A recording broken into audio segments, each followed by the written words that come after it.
Daily. Taste the Daily. உனக்கு ஏதாவது ஒரு பிரச்சனைனா யாரும் இழுக்காயா இருக்கா அவன் தள்ள எல்லா இதையும் இப்போ கணவன் மனைவிக்கு இடையில சண்டை நடக்குதுன்னா அதுக்கும் ஜோதிடத்துக்கும் சம்மந்தம் இருக்கு. நம்ம பத்த பையனுக்கு வந்து படிப்பு வரல, இதுக்கும் ஜாதகத்துக்கும் சம்மந்தம் இருக்கு.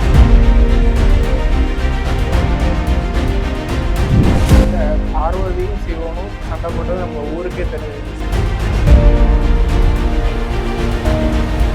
சார் காலையில் என் வண்டி பஞ்சர் ஆகிடுச்சு, அது கூட ஜாதகம் சார் காரணம் பாருங்க.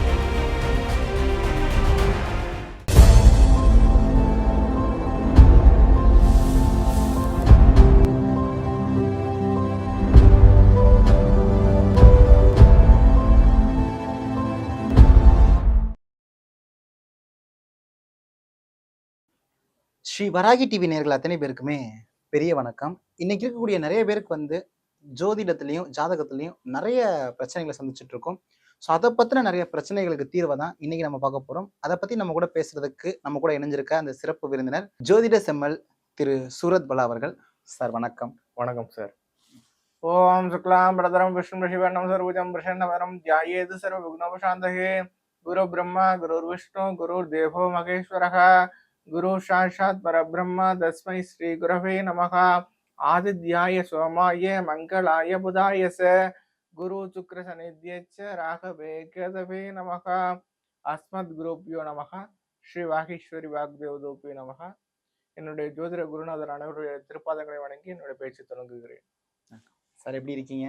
நல்லா இருக்கும் சார். Okay sir. இன்னைக்கு இருக்கக்கூடிய காலகட்டத்தில் மக்கள் வந்து ஜோதிடத்தில் நிறைய விஷயங்கள் வந்து ஃபேஸ் பண்ணிட்டு இருக்காங்க, ப்ராப்ளம். ஸோ அவங்களுடைய அந்த குடும்பத்தில் நடக்கக்கூடிய பிரச்சனைக்கும் ஜோதிடத்துக்கும் ஏதாவது சம்பந்தம் இருக்குங்களா? ஆக்சுவலி பார்த்தீங்கன்னா ஜோதிடத்தில் நிறைய விஷயங்கள் இருக்கு சார். அதாவது இப்போ சொல்லுவாங்கள்ல, யார் வந்து இழிச்சவாயோ அவன் தள்ள வந்து எல்லாத்தையும் தூக்கி போட்டு, உனக்கு ஏதாவது ஒரு பிரச்சனைனா யாரும் இழிச்சவாயா இருக்கானா அவன் தள்ள எல்லா இதையும் எல்லாத்தையும் அவன் மேலே பழிய தூக்கி போட்டுட்டோம்னா எல்லாமே சரியா போயிடும்னு நினைக்கிற மாதிரி, ஏதாச்சும் ஒரு பிரச்சனையா உடனே ஜாதகத்தை எடுத்துட்டு வந்துரு, இது காரணம் ஜாதகம் தான் அப்படின்னு சொல்லிடுறாங்க. சொல்லுவாங்கல்ல, அவன் பாட்டுக்கு செவனேன்னு இருப்பான், அவனை ஏண்டா போட்டு அடிக்கிறீங்க அப்படிங்கிற மாதிரி எல்லாத்துக்கான ஜாதகம் தான் சொல்லி நிறைய பேர் சொல்லி நான் கேள்விப்பட்டிருக்கேன். நான் ப்ராக்டிக்கெல்லாம் பார்த்துருப்பேன். வந்து உட்காருவாங்க, உட்காந்து சார் இன்னைக்கு காலையில என் வண்டி பஞ்சர் ஆயிடுச்சு சார், அது கூட ஜாதகம் தானே சார் காரணம்பாங்க. சார் இதுக்கெல்லாம் எப்படி சார் இப்போ ஜாதகம் காரணமா இருக்கும்? அங்க கல்லு முள்ளு கலந்துருக்கும், இல்ல ஆணி குத்தி இருக்கும், தான் சார் காரணம் சொன்னா இல்ல சார் அதுக்கும் ஜாதகம் தானே சார் காரணம் அப்படின்னு சொல்லி கேட்கும்போது ஒரு ஜோசியராருக்கு நமக்கே வந்து கொஞ்சம் நகைச்சுவையா தான் இருக்கும். அதே மாதிரி குடும்ப பிரச்சனைகள் அப்படிங்கிறது வந்து ஜோடத்துல மட்டும் காரணம் கிடையாது. இப்ப குடும்ப பிரச்சனை பெருசாகி அது டைவர்ஸ் வரைக்கும் போகுதுன்னா அதுக்கு என்ன ஜோதிட காரணங்களை சொல்லாமே தவிர, நார்மலா ஒரு குடும்பத்துல சண்டை நடக்குது, ஹஸ்பண்ட் ஒய்ஃபு மனக்கசப்பு ஏற்படுதுன்னா ஒரு நார்மலான லைஃப் தான் அது. இப்போ கணவன் மனைவிக்கு இடையில சண்டை நடக்குதுன்னா அதுக்கும் ஜோதிடத்துக்கும் சம்பந்தம் இருக்கா? அதாவது நான் என்ன சொல்றேன்னா, ஹஸ்பண்ட் ஒய்ஃப்னாலே சண்டை நடக்க தான் செய்யும். அதை போய் ஜோதிடத்துக்கு கூட போய் கனெக்ட் பண்ணாதீங்க. சண்டை போடாம இருந்தாதான் அது நல்ல குடும்பமா இல்லையான்னு நமக்கு டவுட் வரும். ஓகேவா? ஏன்னா ஒரு ஒரு 2 பேரும் ஒரு இடத்துல இருக்காங்கனாலே கருத்து வேறுபாடு ஏற்படுறது சகஜம். அதான் ஒரு ஆரோக்கியமான உறவுக்கு அதாங்க ஒரு ஒரு எடுத்துக்காட்டை நம்ம சொல்லலாம். அதே மாதிரி இப்ப மிகப்பெரிய அளவுல உங்களுக்கு எடுத்துக்காட்டு சொல்லணும்னாக்க, பார்வதியும் சிவனும் சண்டை போட்டது நம்ம ஊருக்கே தெரிஞ்ச விஷயம். ஓகேவா? கடவுளுக்கு இடையிலேயே சண்டை வருது. இவ்வளவு தூரம் பேசிட்டு இருக்கவே ஒத்துமையான ஹஸ்பண்ட் ஒய்ஃப்னு சொல்றோமே, அவங்களுக்கே சண்டை வருது. கண்டிப்பா. ஓகேவா? அது மட்டும் இல்ல, சீதையும் ராமனும் சண்டை போட்ட கதையெல்லாம் நமக்கு பல காலமா படிச்சுட்டு இருக்கோம். கண்டிப்பா. ஓகேவா? எல்லாரும் கூட சண்டை வரும். சண்டை வராம இருந்தாதான் அது டவுட். சண்டை வந்தா நல்ல குடும்பம் தான். அதனால சண்டை வந்தா ஒண்ணு ஜாதகத்தை எடுத்துட்டு வராதிங்க, நானே சொல்றேன். ஒரு தடவை கேட்கும்போது நமக்கே அது நகைச்சுவையா இருந்தாலும் சொல்ல முடியாது. என்ன சார் இதுக்கெல்லாம் ஜாதகம் பக்கம் வந்திருக்கீங்களா அப்படின்னு சொல்ல முடியாது. சண்டை வருதுன்னா அது எப்படி பேசி சமாளிக்கிறது அப்படிங்கறத உங்களோட வீட்டுல இருக்க பெரியவங்க கிட்ட கேட்டு தெளிவுபடுத்திக்கலாம். ஏன்னா அவங்களும் அந்த எக்ஸ்பீரியன்ஸ் எல்லாம் கடந்து வந்திருப்பாங்க. இதுல என்ன நம்ம தெரிஞ்சுக்க வேண்டிய விஷயம்னா, இப்ப தனி கொடுத்தனம் அதிகமாயிடுச்சு. அப்பா அம்மா யாரும் கூட வச்சுக்கிறது கிடையாது. அதனாலதான் எப்படி ஹேண்டில் பண்றதுன்னு தெரியல. இதே வீட்டுல ஒரு பெரியவங்க இருந்தாங்கன்னா, சரிப்பா குடும்பம்னா இப்படிதான் இருக்கும், சண்டை வரதான் செய்யும் சொல்லுவாங்களே, அவன் அடிக்க நான் அவளை அடிக்க அவன் என்ன அழிவாங்க அப்படிங்கிற மாதிரி சண்டை இருக்கதான் செய்யும். சண்டை வரதுக்கும் ஜாதகம் சம்மந்தம் கிடையாது. பெரிய அளவுல டைவர்ஸ் வரைக்கும் போகுதுன்னா அப்ப நீங்க ஜாதகம் பாக்குறது ஒரு நியாயம் இருக்கு. டெய்லி சின்ன சின்ன சண்டை நடக்குதுன்னா அது ஒரு ஆரோக்கியமான குடும்பம் தான். அது ஒன்றும் தப்பு கிடையாது. எப்பயுமே ஒத்துமையா இருக்காங்க, சண்டையே நடக்கலைன்னாதான் அது பெரிய அபூர்வமான குடும்பம்னு சொல்லலாம். சூப்பரா சொல்லியிருந்தீங்க சார். நான் இன்னைக்கு வந்து ஒரு மக்களோட கருத்தா நான் உங்ககிட்ட நிறைய விஷயங்கள் நான் கேட்க போறேன். நான் ஒரு மக்களோட மக்களா இருந்து நான் உங்ககிட்ட கேள்வி கேட்க போறேன். எனக்கு நிறைய சந்தேகங்கள்லாம் இருக்கு இந்த நியாயமான ஜாதகம். கேள்விகள் தான் சார். ஸோ அந்த மாதிரி நான் கேட்கலான்னு இருக்கேன். இப்போ வந்து ஒரு ஒரு இளைஞனோ இல்லை ஒரு மாணவன் வந்து படிப்பு வரல. நம்ம பத்த பையனுக்கு வந்து படிப்பு வரல. இதுக்கும் ஜாதகத்துக்கும் சம்மந்தம் இருக்கா? ஜாதகம் சரியானதெல்லாம் பையன் படிக்க மாட்டேன்றானா? சார் இதுல 2 வேறுபட்ட கருத்துக்கள் இருக்கு.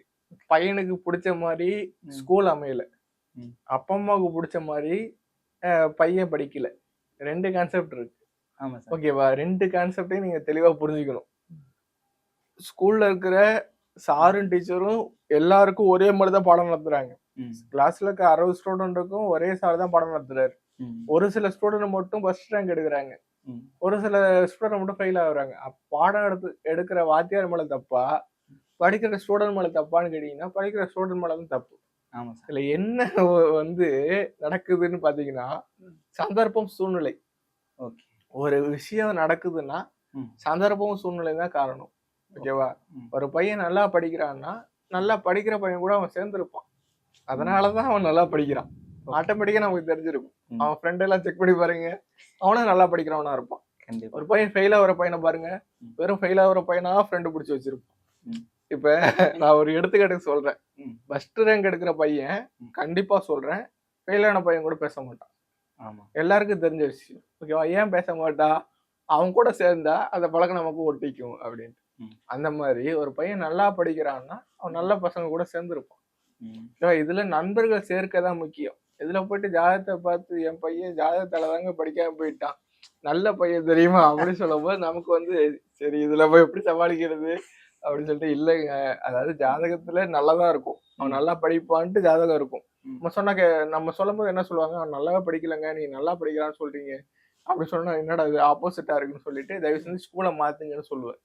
ஸ்கூலை மாத்தணும் நல்லா படிக்க ஆரம்பிச்சிருவான். ஏன்னா கெட்ட ஃப்ரெண்டு கிட்ட இருந்து அவன் விலகி போயிட்டான். புரியுதா? இதுல நீங்க நல்லா ஒரு விஷயத்த புரிஞ்சுக்கணும். 7 சனி நடக்குதுல்ல, அப்பதான் கெட்ட ஃப்ரெண்ட்ஸ் கிடைக்கும். இங்கதான் ஜோதிட வேலை செய்யுது.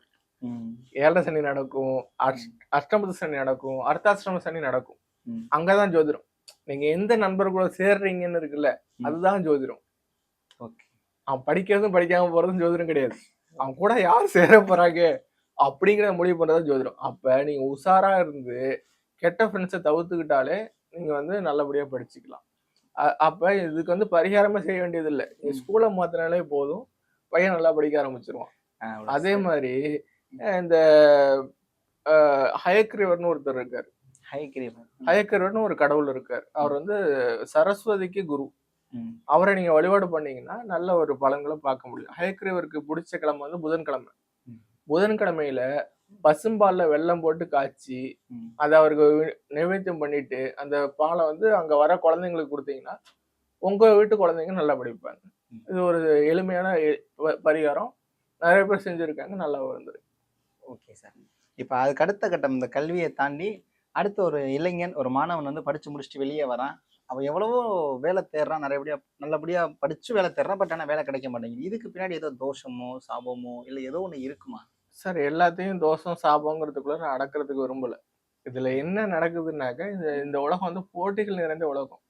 நீங்க ஒரு ரேஸ் நடக்குது, நீங்க ஓடினாதான் ஜெயிக்க முடியும். நீங்க கலந்துக்கவே இல்லைன்னா எப்படி ஜெயிக்க முடியும்? அதுக்கான அதாவது என்ன சொல்லுவாங்க, சர்வைவல் ஆஃப் த ஃபிட்னஸ் சொல்லுவாங்க. நீங்க ஏதாச்சும் பண்ணாதான் இங்க ஏதாவது நடக்கும்.